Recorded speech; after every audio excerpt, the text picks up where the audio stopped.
amigos e clientes da Top Car Serviços Automotivos.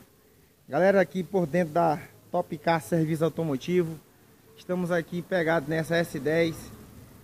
Essa S10, galera, ela houve uma quebra de parafuso na base do compressor. Nosso amigo Fernando aqui está fazendo um reparo.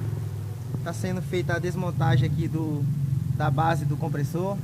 Tá dando certo aí, meu amigo Fernando? Tá, graças a Deus. Tá dando certo, né? Tá meio complicado, mas tá saindo, né? Tá, estamos fazendo a remoção aqui. Certo. Depois da remoção aí da base do compressor, vai ser feito as roscas direitinho para poder fazer a torção do mesmo. E aí montar novamente. Esse carro quebrou o parafuso do compressor, galera. E aí o carro parou de gerar. O cliente ficou no prego aí de bateria. Mas nós já estamos dando continuidade aí ao serviço. Valeu, meu amigo Fernando. Bom dia pra você. Top Car, a sua oficina completa. Estamos aqui com esse Fiesta. Esse Fiesta, galera, ele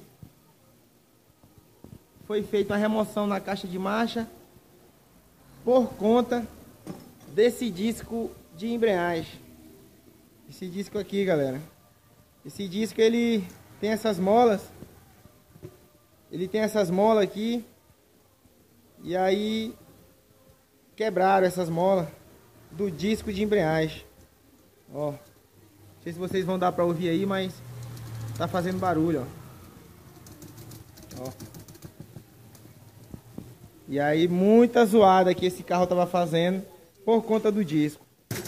Tá sendo feito já a substituição dos discos. Tá aqui a caixa de marcha no chão.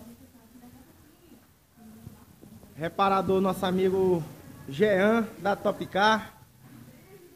E vamos lá, continuando aqui por dentro da Top Car Serviços Automotivos.